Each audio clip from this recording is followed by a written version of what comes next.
Bueno, el día 15 de septiembre, ya como hemos estado diciendo, ya se publicó en el Diario Oficial de la Federación todo este brete de la reforma judicial.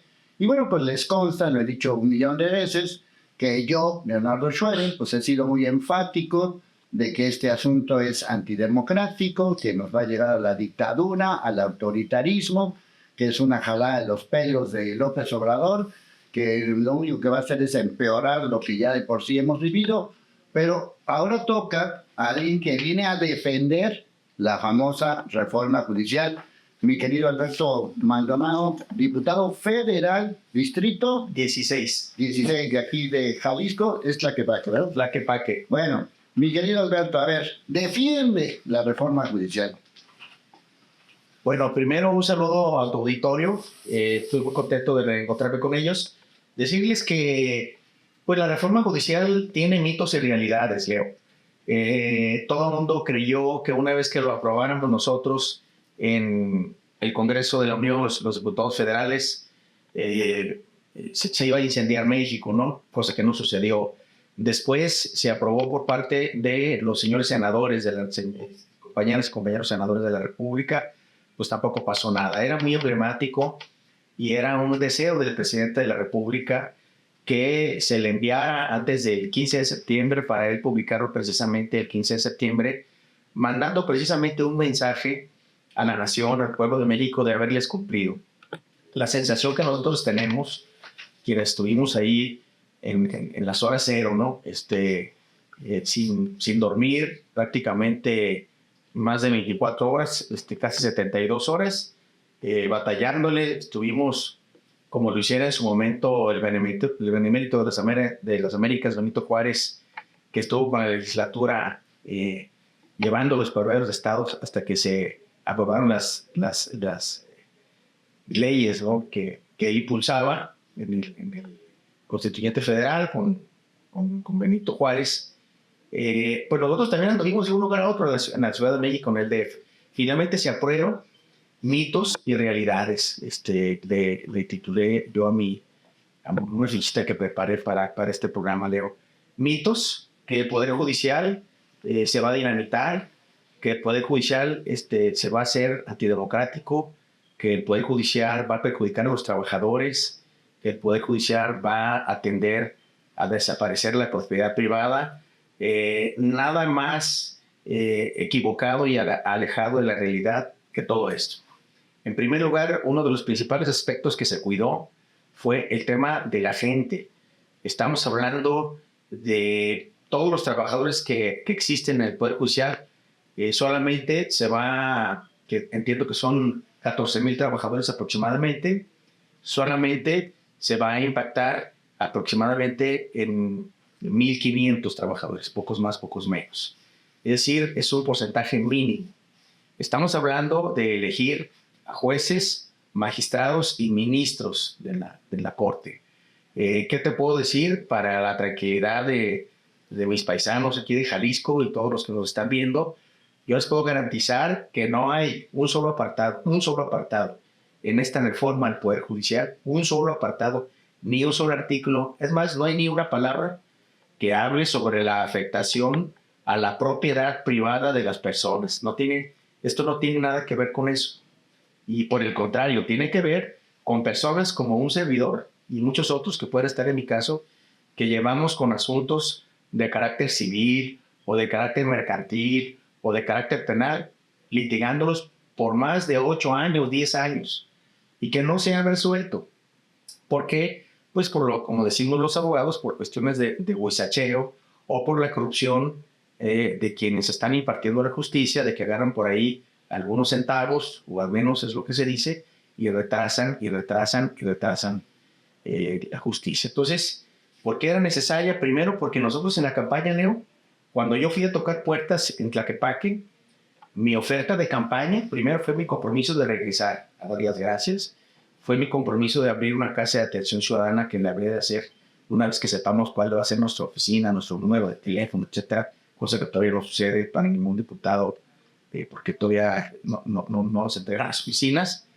Pero otro tema de campaña fue, y que lo hicimos todos los diputados de la coalición sigamos haciendo historia, integrada por Morena, Partido Verde y Partido del Trabajo, fue precisamente la reforma del Poder Judicial. Yo creo que si la gente, si la ciudadanía hubiera dicho que no quería esa reforma, no hubiera votado por nosotros. Fue una de nuestras principales propuestas de campaña, el ofrecer la reforma del Poder Judicial. También ofertamos pues, algunos ejes que nos marcó el Comité Nacional de Morena y que nos pidió Claudia Sheinbaum, como son el reconocimiento de pueblos originarios, personas afroamericanas, que lo vamos a aprobar, por cierto, te lo doy primicia, el día de mañana se va a discutir y se va a aprobar mañana miércoles, y el jueves habremos de discutir y aprobar lo de la inclusión de la Guardia Nacional al Ejército Mexicano, cuestiones de disciplina. Nos espera el debate muy fuerte, pero vuelvo a la reforma del Poder Judicial. La gente lo pedía, Leo. La gente nos decía, ya no soportamos más un Poder Judicial tan corrupto, un Poder Judicial donde todos los artículos de la Carta Magna, de la Ley Suprema, que es la Constitución Federal, que te hablan de la justicia pronta y expedita, son letra muerta. Necesitábamos oxigenar eso al costo que fuera. Hubo marchas, hubo mítines. Yo creo, y lo digo con mucho respeto porque tengo algunos conocidos, compañeros de escuela que son funcionarios federales y que lamentablemente los usaron como carne de cañón para tapar aquí el periférico, para estar en la plaza de armas, hasta lloviendo, etcétera. No era necesario porque a ellos no se les va a afectar en lo más mínimo. En lo más mínimo. El artículo 10º transitorio del proyecto de decreto que se dictamina, el artículo 10º transitorio, para que además lo pueden checar en redes sociales y en internet, garantiza precisamente que no se va a tocar a los trabajadores, se les van a garantizar, Leo, todas sus prestaciones y se les va a reconocer su antigüedad. Al contrario, gracias a esta reforma, funcionarios que no son influyentes, estudiantes de las facultades de leyes de cualquier parte del país que no son influyentes, que no tienen un familiar juez, ni magistrado, ni ministro, ahora sí van a poder ser jueces o magistrados y ministros. Antes no podías, Leo. ¿Por qué? Porque tenías que pertenecer a una realeza y tenías que pertenecer a una élite. Tenemos distritos, partidos judiciales donde hay hasta 79 familiares consanguíneos directos. Entonces, eso es lo que estamos quitando. Estamos tratando de democratizar mitos y realidades, pues que los partidos políticos y que Moreno lo va a controlar. Nada más equivocado que eso, ni nada más mentiroso que eso. Esto, el Poder Judicial va a poder proponer a 10 perfiles, el Poder Ejecutivo va a poder proponer a 10 perfiles, el Poder Legislativo 5 perfiles, los diputados 5 perfiles, los senadores, para que de ese número se elijan. Se van a garantizar que lleguen buenos perfiles para hacer otro mito. Es que van a meter gente que no sabe nada, gente que saque 80. Eso es para el tema de jueces. Pero para el tema de magistrados y ministros tienes que tener un promedio mínimo de 90 y está consagrado en la reforma. Tienes que, para ser magistrado y ministro, tienes que tener una antigüedad considerable para que garantices que tienes experiencia. Es decir, sí se cuidaron muchas cuestiones de forma y de fondo. En esta reforma, que yo les pido a la gente que nos den un voto de confianza, decían que se iban a caer los mercados, decían que se iba a incendiar México, pero cuando despertamos el siguiente día del grito, el día de hoy, por ejemplo, México sigue aquí, sigue de pie, vas a poder hacer tu vida normal, sigues teniendo tu propiedad privada, no pasa nada. Pero ¿qué sí va a pasar a partir del próximo año 2025? Vamos a continuar en 2026 y se va a terminar en 2027, porque esa fue una petición que hicieron las barras, colegios de abogados y enterados del tema, y los foros que hicimos en todo el país, que sí se escuchó, y decían, es que el presidente no cambió una letra, una coma. No, sí le cambió, le cambiaron muchas cosas. Entre ellas fue que decían que no se hiciera de arriba para abajo, sino que se hiciera de abajo hacia arriba. Así va a ser. 2, que no se hiciera de inmediato, que no se hiciera de un golpe y porrazo como le hizo en su momento Ernesto Zedillo, sino que se hiciera de manera escalonada para dar oportunidad a que todo se acomodara bien. Así lo hicimos. En 2025 se van a modificar algunos nombramientos, se van a elegir, en 2026 otros y se termina en 2027. Bueno, yo he estado señalando que esto es, además de que es antidemocrático y autoritario, es un paso a la dictadura, porque esto le daría al Poder Ejecutivo, en este caso a la presidenta, pues todo el poder de hacer lo que se le pegue su maldita gana. ¿Qué tan cierto es eso? Bueno, yo no coincido con eso porque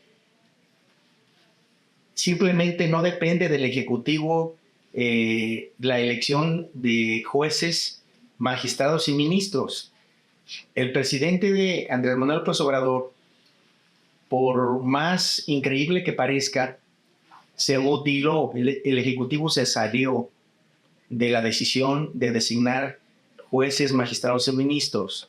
Y entonces metió al Poder Legislativo y metió y dejó ahí para que también tenga que ver al propio Poder Judicial. Es decir, quienes están hoy en el máximo órgano de gobierno del Poder Judicial, que es la Suprema Corte de Justicia de la Nación, va a intervenir en los procesos de selección de perfiles. También lo va a hacer el Ejecutivo, claro, en lo mínimo, pero también lo va a poder hacer el Legislativo, en este caso, tanto los senadores como la Cámara de Diputados. Entonces, el Ejecutivo, como estaba hoy, al contrario, el Ejecutivo, Andrés Manuel López Obrador, por más increíble que parezca, repito, se mutiló esa posibilidad de tener ese control y ahora se lo dio al pueblo.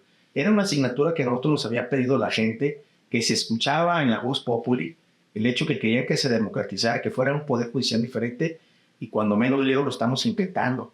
Estamos haciendo algo diferente. Yo quiero pedirle a la gente que nos dé un voto de confianza para ver cómo va caminando esto. La buena noticia que hoy les dejo a través de tu programa es ese, que se va a hacer de forma escalonada, y dos, que se va a hacer de abajo hacia arriba. Primero vamos a empezar con jueces, después con magistrados y el último con ministros de la Corte. Bueno, otro de los temas que hemos estado mencionando, y yo hablo de mí, o sea, yo lo que he estado mencionando, es el asunto de que mañana se me puede ocurrir aquí poner un tren o poner un banco de bienestar o poner lo que se me pegue la maldita gana, y entonces, pues sabes lo que quieras, porque mi respeto a la propiedad privada, los amparos ya no existen y puedo hacer lo que quiera. ¿Qué tan cierto es eso? Bueno, es importantísimo decirle a la gente que esos son mitos, que eso es una mentira. Primero que nada, el juicio de amparo no desaparece, no desaparece. En lo personal pueden saber quienes me conocen, quienes estuvimos en la escuela, quienes me conocen mi trayectoria ya en mi paso hasta por el Congreso del Estado, etcétera.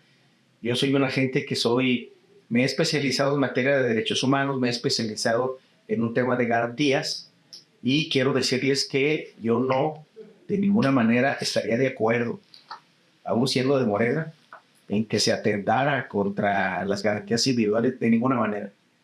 A mí en Morena me han respetado mi manera de pensar, mi manera de actuar, y yo agradezco eso.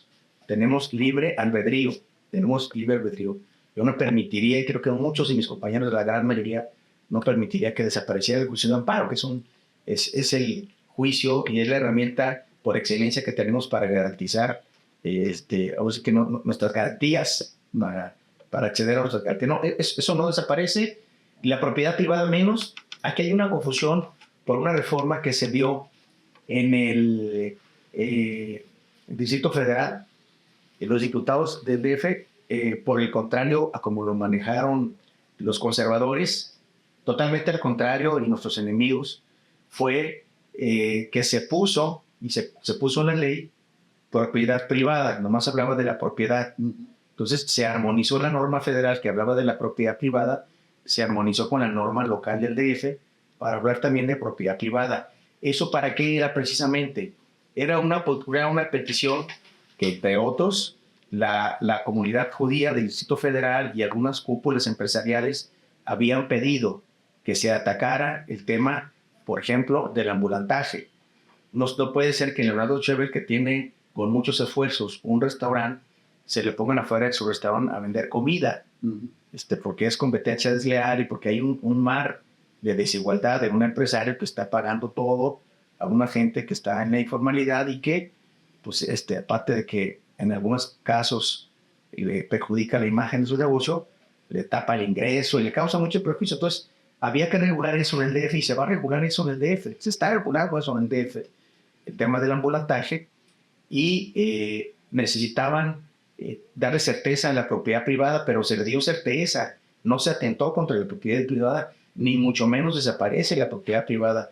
Vuelvo a repetir, yo mismo, siendo jalisciense y siendo una gente que vengo de la cultura del esfuerzo, no permitiría que se atentara contra la propiedad privada a costa de lo que fuera. A costa de lo que fuera, no lo permitiría. Y creo que la mayoría de mis compañeros tampoco lo permitirían. Entonces, pues son las cosas que se han estado diciendo. Ya hablamos de los perfiles, ya hablamos de que no se va a tocar a los trabajadores del Poder Judicial. ¿Y qué tan cierto es eso de que nos vamos a parecer cada día más a Venezuela, Nicaragua, a Cuba y a todos esos países que han fracasado con estos sistemas de tratar de quitarle poderes al Poder Judicial?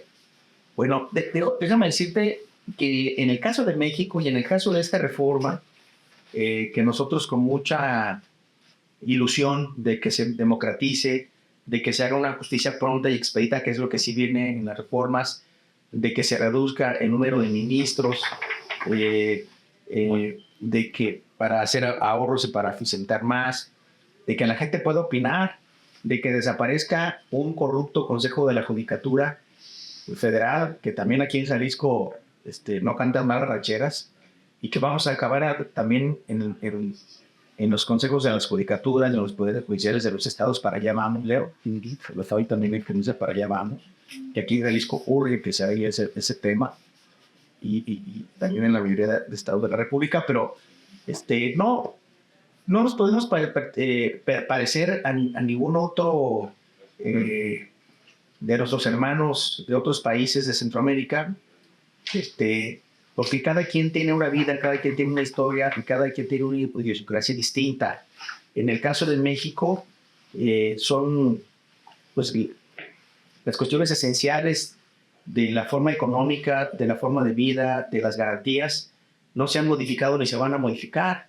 El presidente Andrés Manuel López Obrador, cuando llegó, decían que íbamos a cerrar templos. A mí me lo preguntó hasta mi madre, quien adoro, mi madre, oye, que bueno, ya que no cerramos templos. ¿Cuántos templos se cerraron? Ningún templo se cerró.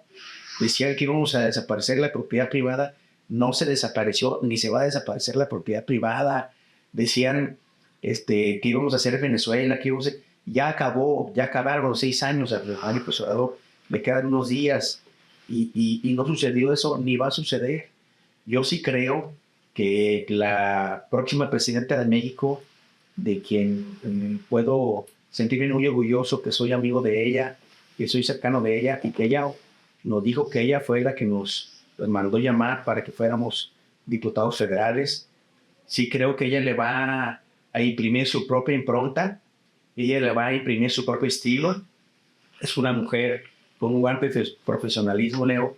Yo quiero decirte 3 cosas muy rápidas, o quizás 2, 3. La primera, ella está impulsando el tema de la investigación. Ella dijo que va a subir a grado de secretaría para estar impulsando que todos los jóvenes de México que se quieran preparar en el extranjero puedan hacerlo por una beca gubernamental, cosa que no sucedió en los 6 años, porque el presidente tenía otra idea de las cosas, muy respetable. 2, el tema de la economía, yo creo que se va a dinamizar. Los perfiles de los secretarios de Estado con el presidente fueron las gentes que lucharon con él, fueran o no fueran expertos en los temas de las áreas que les tocó dirigir. Claudia Sheinbaum escogió puros perfiles con posgrados, la mayoría del extranjero, y gente con experiencia. Gente que no tiene posgrado y que no tiene experiencia, no está en el gabinete. Hoy es un gabinete mucho más joven que el anterior. Entonces, son esas 3 cosas que nos dan esperanza y nos permiten ver que sin quebrar, sin ir por otra línea que no sea la de la 4T, la del segundo piso de la 4T, seguir con esta línea de primero los pobres, con esta línea de que hay que, del tema de la austeridad republicana, etcétera, sin dejar de ir por esa línea. Pero yo creo que Claudia Sheinbaum va a tener su propio estilo de gobernar. Yo también quiero decirles en esta parte de la reforma del Poder Judicial que permitamos que el año que entra vayamos a la elección, hagámoslo. Esto mismo, cuando vemos el tema de jueces, sucede en la Unión Americana, en los Estados Unidos, desde hace mucho tiempo. Y son electos que se pueden meter en narco, bueno, pues, y que en este momento no hay un montón de acusaciones contra un montón de autoridades judiciales de sus vínculos con estos grupos delincuenciales, que ahorita no lo hay. Al contrario, estamos haciendo un intento para ver si deja de haberlo, para ver si rompe con esa línea, y estamos tratando de hacer algo distinto. Ojalá que la gente nos dé ese voto de confianza, y sí es muy importante que se detenga esa psicosis social, cuando vemos aquí en Guadalajara, aquí en Jalisco, de que el mundo se va a acabar, de que México se va a incendiar. No, no va a pasar nada de eso. Lo que sí va a pasar es que tú, que tienes un juicio, que tienes más de 5, 6, 7, 8, 10 años o 15 años, ya sea sucesorio, que son los más comunes, ya sea testamentario, intestamentario, ya sea de tipo civil, ya sea de tipo mercantil, que tienes litigándolo durante muchos años, o hasta de patria potestad, etcétera.